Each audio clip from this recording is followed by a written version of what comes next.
Last लेक्चरमध्ये आपण motion in प्लेनमधील कोनिकल पेंडुलमचं पिरियॉडिक टाईम त्यासाठीचं डेरिवेशन पाहिलं होतं. नंतर expression for the centripetal acceleration ते डेरिवेशन पाहिलेलं आहे. तर थेरी पार्ट ह्या चॅप्टरचा काय झालेला आहे, कंप्लीट झालेला आहे. तर सॉल्ड एक्झाम्पल आपण अगोदर पाहू.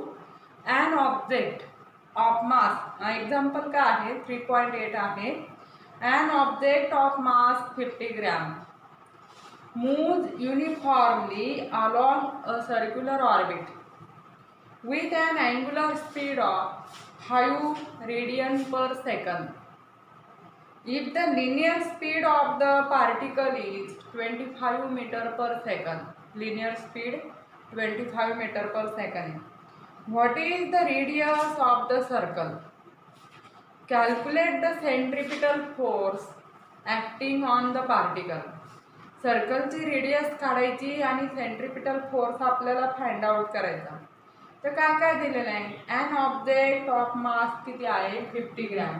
म्हणजे आपल्याला किती दिलेलं आहे, मास दिलेला आहे 50 ग्रॅम एवढं दिलेलं आहे मास.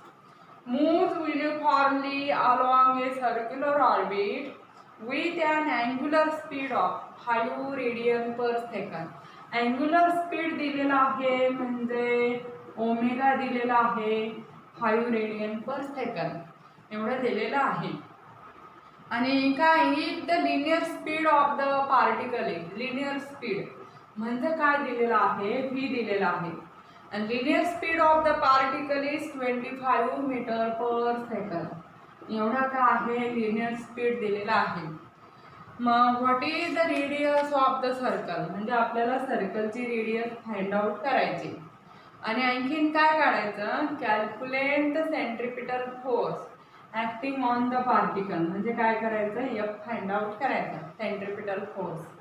मग आपल्याला ओमेगा माहिती, व्ही माहिती, तर काय कन्सिडर करता येईल यार 50 ग्रॅम म्हणजे आपण काय कन्सिडर करू, किलोग्रॅममध्ये कन्सिडर करू SI युनिट, कारण हे दोन्ही SI सिस्टीममध्ये आहे. हे सुद्धा आपल्याला SI युनिटमध्ये कन्व्हर्ट करावं लागेल, 1000ने डिव्हाइड करावं लागेल. 1000ने डिव्हाइड करायचं म्हणजे आपण 3 डेसिमल प्लेस कुठे येणार आहे, लेफ्टला येणार.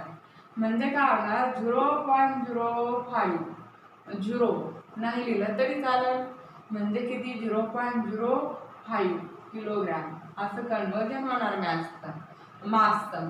मग आपल्याला काय करायचं, रिलेशन आता कोणतं रिलेशन वापरता येईल, लिनियर स्पीड, अँग्युलर स्पीड आणि रेडियस हा म्हटलं रिलेशन वापरू. v इक्वल टू काय आहे r इंटू ओमेगा, किंवा ओमेगा इक्वल टू काय फॉर्म्युला आहे v अपॉन r असा फॉर्म्युला आहे. और काय लिहिता येईल, और omega equal to v upon r कसंही कन्सिडर करता येईल, आर इकडे घेता येईल, ओमेगा डिनॉमिनेटरला घेता येईल. म्हणजे एअरफोर काय येणार आहे, r equal to v upon काय येणार आहे ओमेगा. आपल्याला व्ही माहिती आहे, ओमेगा माहिती आहे. व्ही किती आहे, व्ही आहे 25 आणि ओमेगा किती आहे 5, म्हणजे रेडियस किती येते 5 मीटर एवढी रेडियस येणार. आणि नंतरचं आहे पुढचं काय, सेंट्रिपिटल फोर्स काढायचा आहे. आपल्याला रेडियस माहीत झालेले आहे आणि centripetal force it is equal to F आणि it is equal to mv square upon r त्याने काढू शकतो आपण, किंवा mr ओमेगा स्क्वेअर याने सुद्धा आपल्याला काढता येईल. कोणत्याही याने काढता येतं, mr ओमेगा स्क्वेअर असं काढलं तरी चालेल, mr ओमेगा स्क्वेअर. किंवा बुकमध्ये काय दिलेलं आहे mv स्क्वेअर अपॉन आर याने काढलं तरी चालेल. बरं आपण आता हे टाकू mr ओमेगा स्क्वेअर नुसार. m किती आहे 0.05 इंटू आर किती आहे 5 इंटू ओमेगा किती आहे 5चा स्क्वेअर म्हणजे किती आता हिअर 5 इंटू 5 किती 25 आणि हे 2 डेसिमल म्हणजे 0.25 इंटू 5चा स्क्वेअर किती 25 इंटू 25 किती आहे 625 आणि 2 डेसिमल प्लेस म्हणजे 6.25 न्यूटनमध्ये फोर्स येणार आहे. आणि बुकमध्ये काय दिलेलं आहे F equal to mv square upon r हा पण फॉर्म्युला वापरता येतो, किंवा एम आर ओमेगा स्क्वेअर हा पण वापरता येतो, कारण आपल्याला व्ही माहिती आणि ओमेगा माहिती आहे. मग एम किती आहे ऑर याच्यातला सेंट्रिपिटल फोर्सचा, एम किती आहे 0.05, व्ही किती आहे 25चा स्क्वेअर, आणि आपण आर किती आहे 5. म्हणजे दिस इज इक्वल टू काय येणार इथे 0.01, 5 याला भागतो 0.01 आणि इंटू 25चा स्क्वेअर किती 625, म्हणजे किती येतं 6.25 न्यूटन. सारखंच येणार आहे, कोणतंही यूज केलं तरी एकच आहे सेंट्रिपिटल फोर्स साठीचा. हे झालं एक्झाम्पल 3.8 आणि आता आपण एक्झाम्पल 3.9 पाहू.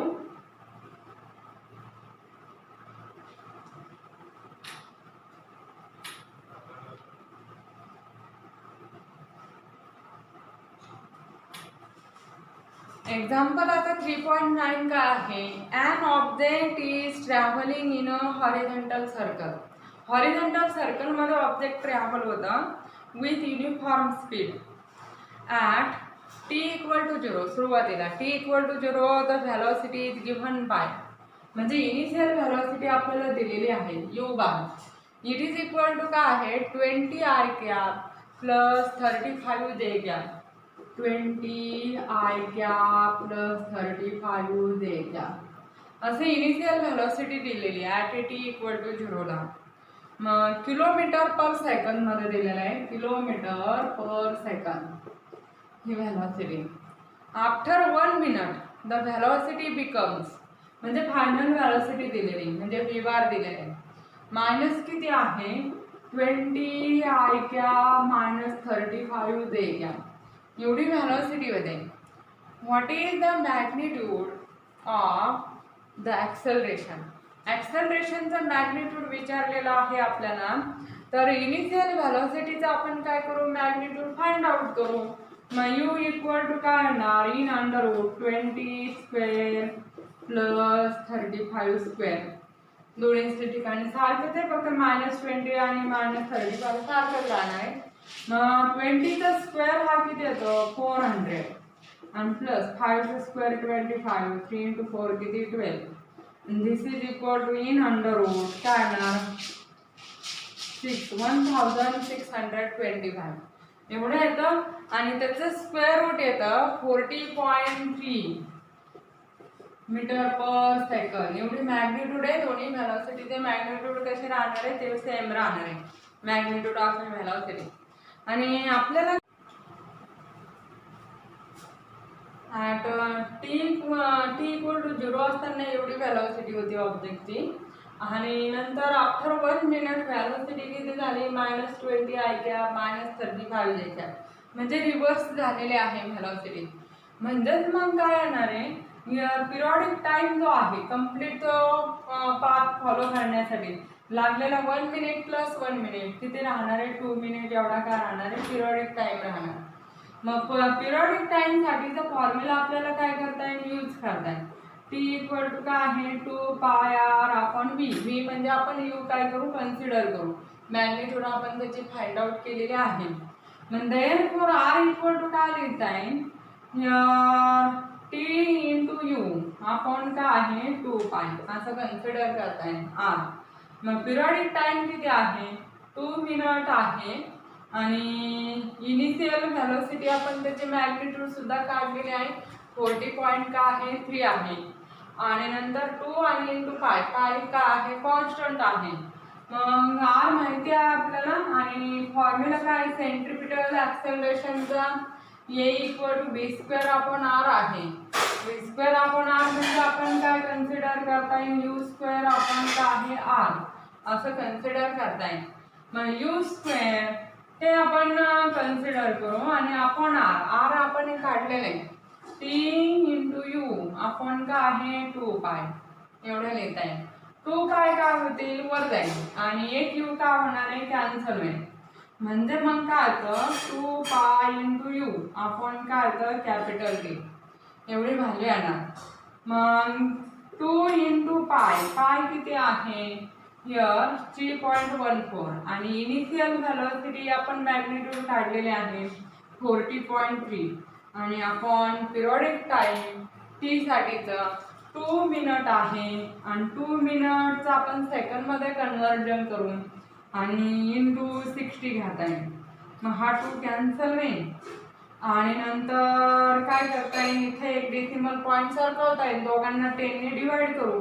मग 3.14 इंटू काय करता येईल 4.03 असं लिहिते मी आणि खाली किती 6 येणार. मग 6 ने भाग देणं मग काय होईल सोपं जाईल. मग 3.14 इंटू 4.03 अपॉन 6 हे कॅल्क्युलेट जर केलं आपण तर किती येतं 2.11 मीटर पर सेकंड स्क्वेअर एवढं येणार. 2.11 मीटर पर सेकंड स्क्वेअर एवढी व्हॅल्यू येते. कशाचं हिअर ॲक्सलरेशनचे. हे झालं सॉल्ड एक्झाम्पल. आणि नंतरचं आहे इथं यातलं किलोमीटर पर सेकंड आहे जी काय आहे मीटर पर सेकंड आहे त्यातलं इनिशियल व्हॅलॉसिटी आणि त्याच्यावरून मग आपल्याला एवढी व्हॅलॉसिटी ॲक्सलरेशन मिळणार सेंट्रिपिटल ॲक्सलरेशन एवढं येणार.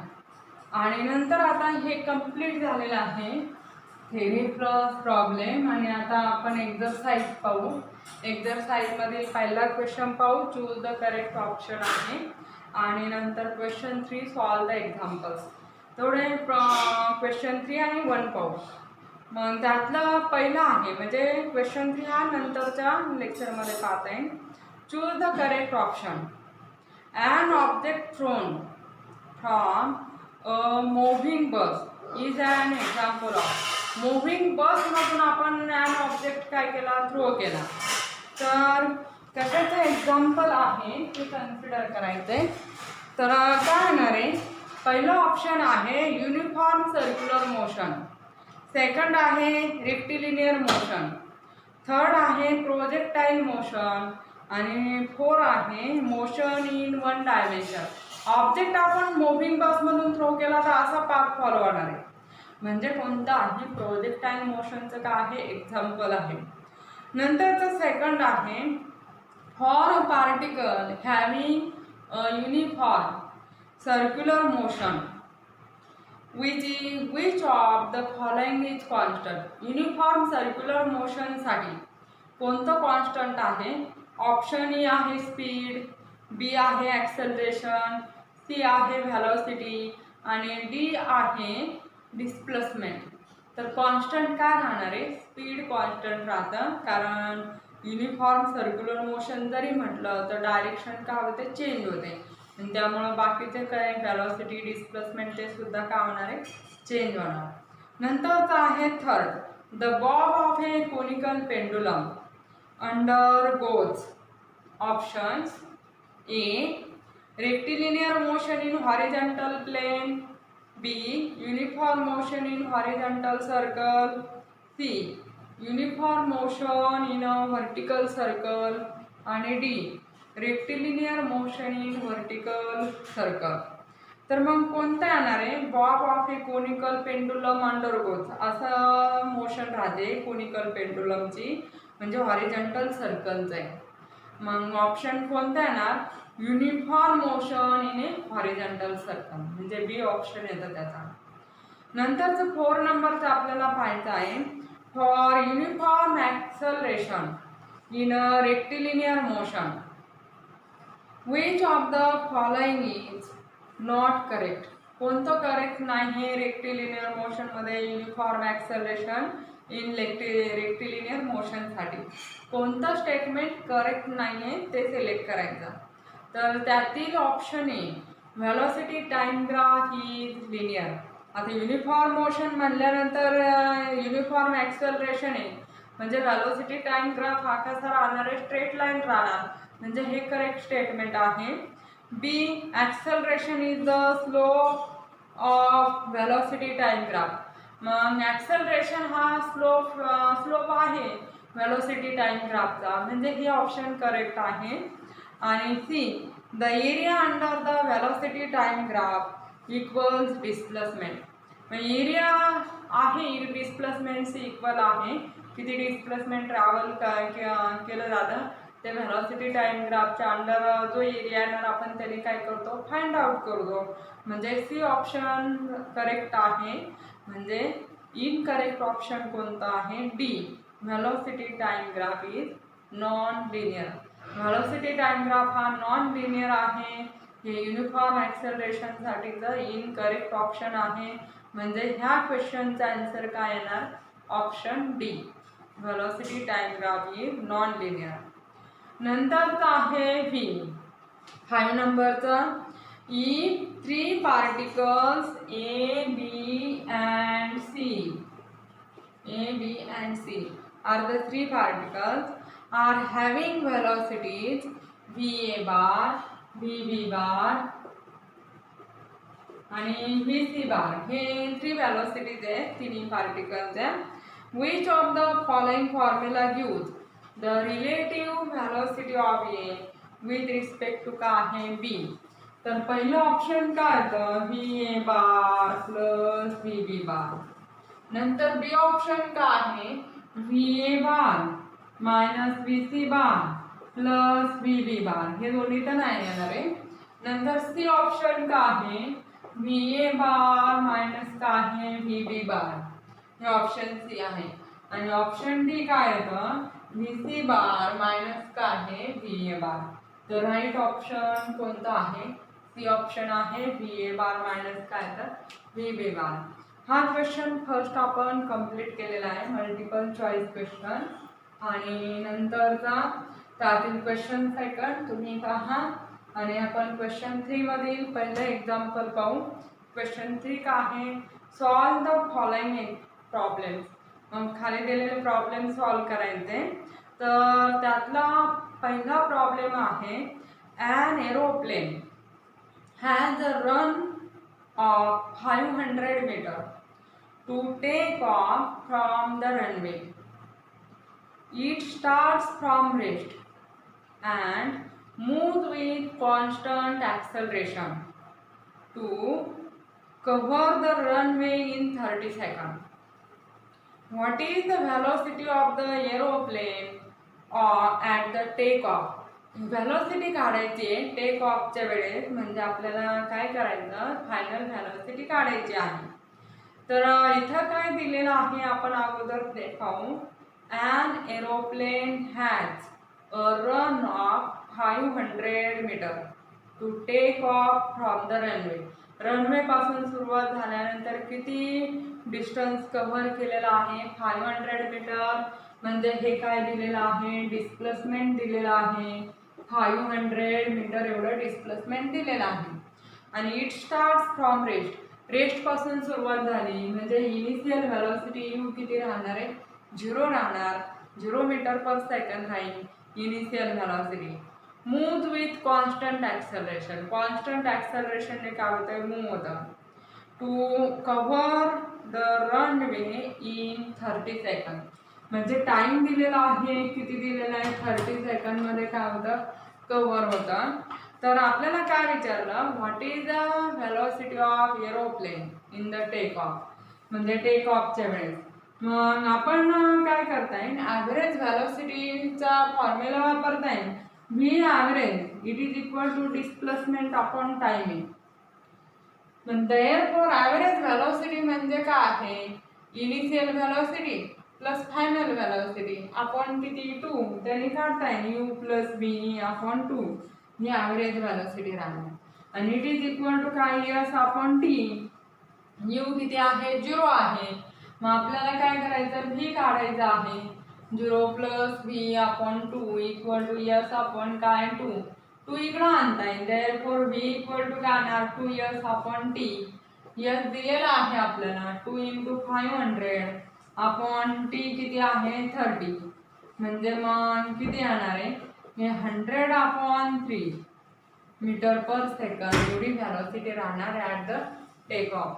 ही व्हेलॉसिटी राहील एरोप्लेनची. आणि नंतरचं आहे काय करता येईल मीटर पर सेकंडमध्ये येतं. आणि कशात आन्सर दिलेलं आहे बुकमध्ये किलोमीटर पर आवरमध्ये दिलेलं आहे. मग आपल्याला किलोमीटर पर आवरमध्ये कन्वर्जन करायचं असेल तर हे मीटरमध्ये 100 मीटर. 100 मीटरचं किलोमीटरमध्ये कन्वर्जन करायला त्याला 1000 ने आपल्याला काय करावं लागेल, डिवाइड करावं लागेल, किंवा 0.1 असं लिहिलं तरी चालेल, ते किलोमीटरमध्ये होईल. आणि पर सेकंद म्हणजे किती येणार आहे, 3 कन्सिडर करताय 0.1/3.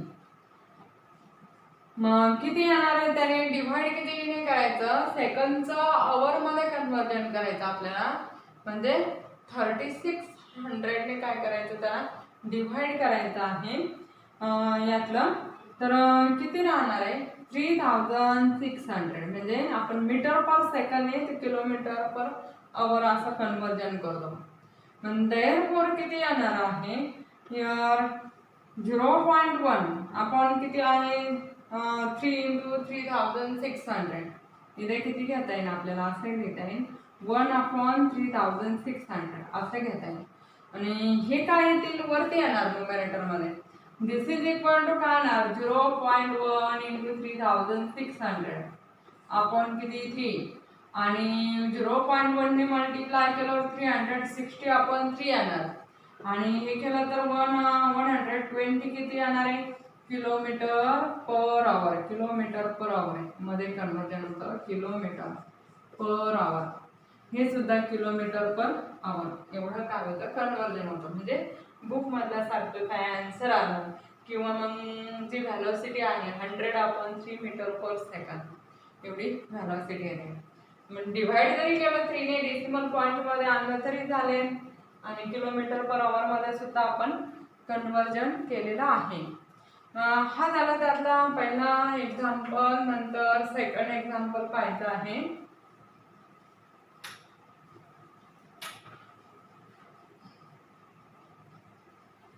सेकंड आणि थर्ड एक्झाम्पल पाहू आपण.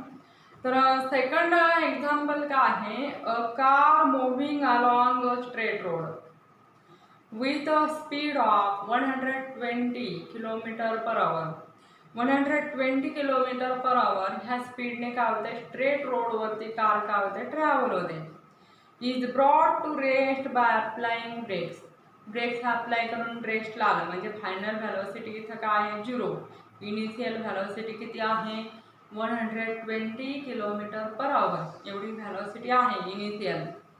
The car covers a distance of 100 meters before it stops. किती डिस्टन्स कव्हर केलं, 100 मीटर डिस्टन्स कव्हर केलेलं आहे कारने. कॅल्क्युलेट, त्यातलं पहिलं काय कॅल्क्युलेट करायचं, average retardation of the car. Retardation of the car म्हणजे आपल्याला काय करायचं, ॲक्सलरेशन फाइंड आउट करायचं.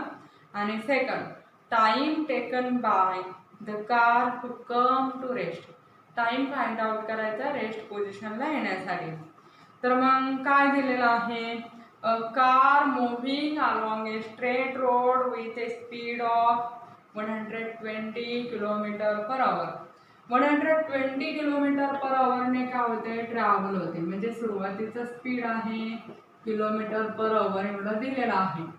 तर आपण ते काय करू, मीटर पर सेकंद मध्ये काय करू, कन्वर्जन करू. मग 120 मीटर, किलोमीटरचं मीटरमध्ये 1000 ने मल्टिप्लाय करायचं म्हणजे 10³, आणि अपॉन आवर तर किती येणार आहे, 3600 एवढं आवरचं सेकंडमध्ये कन्वर्जन होणार. मग इथं वरती 10³ म्हणजे 1000, हे 2 0 जातील. आणि इथं काय होतं, 12 ने भाग देता येईल. 12 ने भाग दिला तर वरती 10 राहणार, आणि खाली किती 3 राहतं. 10 × 10 आपण किती 3 एवढं काय तर, म्हणजे 100/3 metre per second. 100/3 metre per second असंच ठेवू आपण, म्हणजे कॅल्क्युलेशनला सोपं जाईल.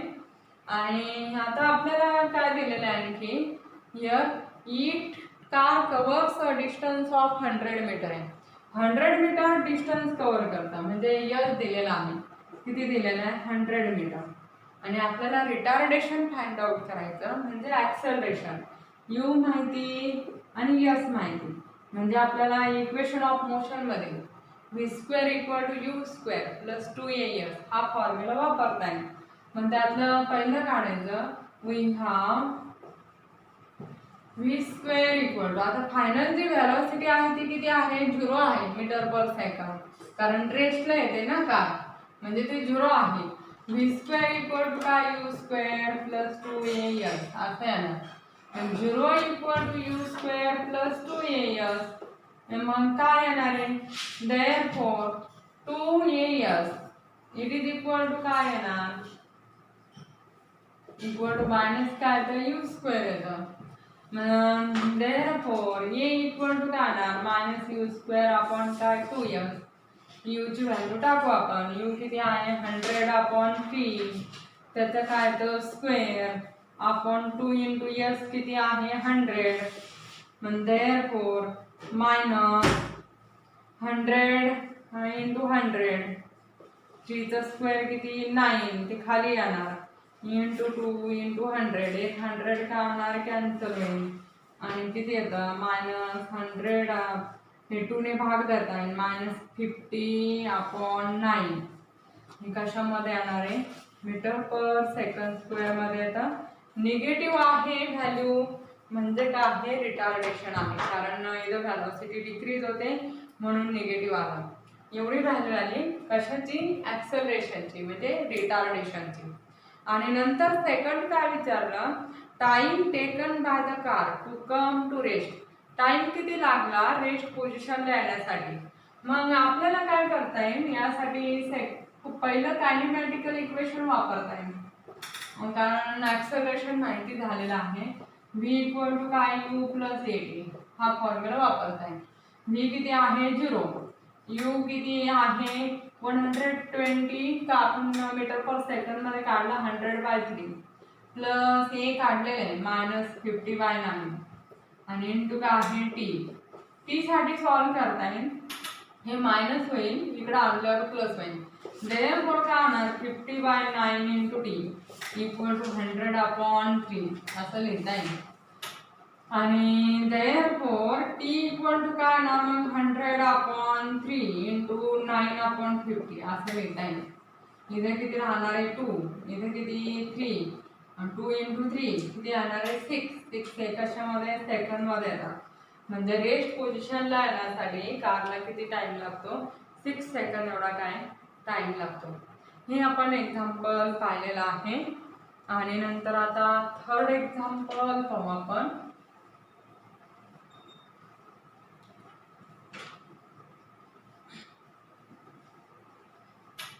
Third example, a car travels at a speed of 50 km/h.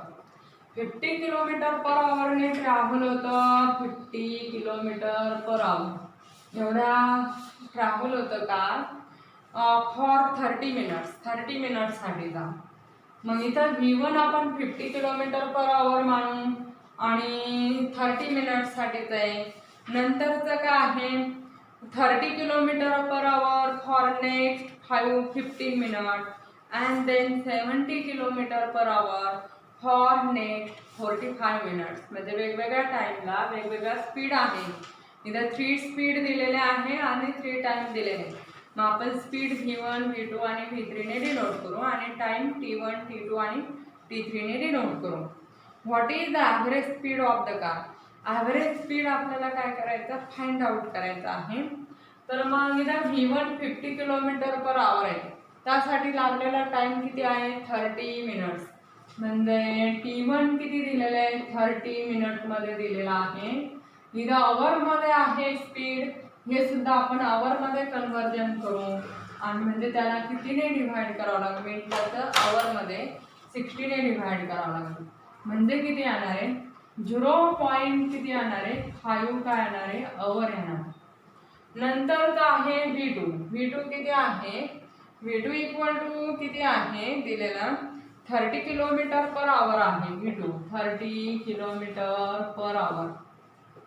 त्यासाठीचा लागलेला टाइम आपण t2 ने डिनोट करू. मग ते जे डिस्टन्स आहे डिस्प्लेसमेंट किती मिनिटात कव्हर केलेलं आहे 15 मिनिटामध्ये, 15 मिनिट. मग 15 मिनिटाचं आपण काय करू अवरमध्ये कन्व्हर्जन करू 50/60 म्हणजे किती होणार आहे अवरमध्ये कन्व्हर्जन होणार. आणि हे किती होणार आहे 1/4 येतं. 1/4 म्हणजे 0.2 आणि 5 हे आवरमध्ये होईल एवढं येणार आहे. आणि नंतरचं V3 किती दिलेला आहे आपल्याला 70 km/h एवढा स्पीड दिलेला आहे.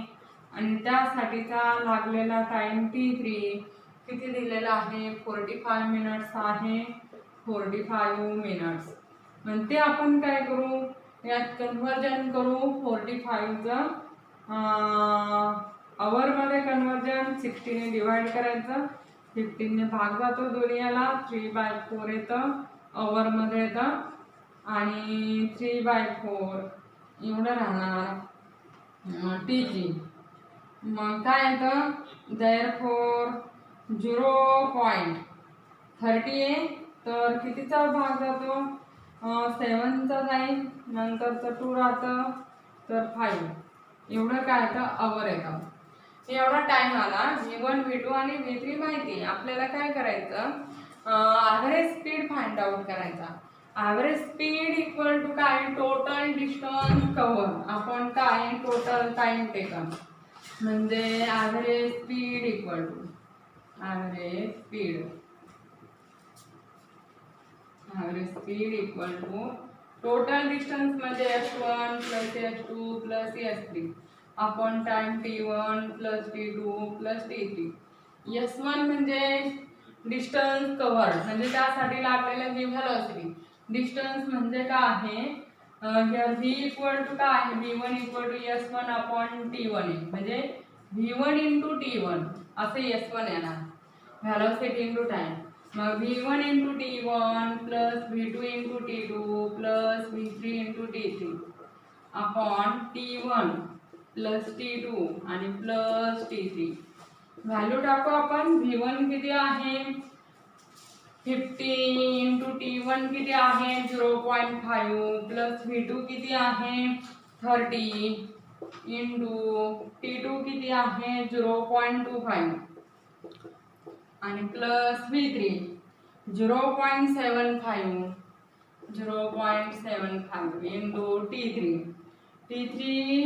V3 70 आहे आणि इंटू 0.75 70 × 0.75 आणि अपॉन T1 + T2 + T3.